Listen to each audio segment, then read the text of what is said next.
வணக்கம்ப்பா. காலையில் 6 to 7 சுக்கிரஹோரை. அது லட்சுமிக்கு உரிய நேரம். இந்த வாசல் தெளிச்சு கோலம் போட்டுட்டு வீடெல்லாம் சுத்தம் பண்ணிட்டு நில கதவு அதெல்லாம் நல்லா சுத்தமாக தொடச்சி க்ளீன் பண்ணி வச்சுக்கோங்க.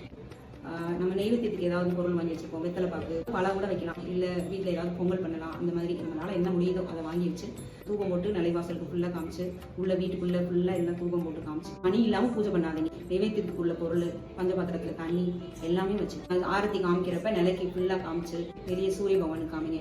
அந்த இடத்துல கீழே வச்சு நைவேத்தியம் பண்ணுங்க. அப்படி நீங்கள் வீட்டுக்குள்ளேயும் கொண்டு போய் நீங்கள் உள்ளே வச்சு சாமி பண்ணுற ஃபோட்டோ எல்லாம் இருக்கும்ல, அங்கேயும் நீங்கள் போய் திரும்ப பூஜை பண்ணுங்க.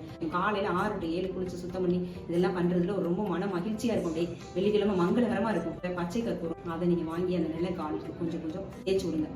அந்த வாசனையே நம்ம வீடு ஃபுல்லாக அப்படியே கம்மகமன்னு இருக்க மாதிரி இருக்கும். இந்த வெள்ளிக்கிழமைன்றதே கோயில் மாதிரி இருக்கும். நம்ம வீடு நமக்கு செல்வத்தை கொடுக்கக்கூடியவங்க தான் லட்சுமி.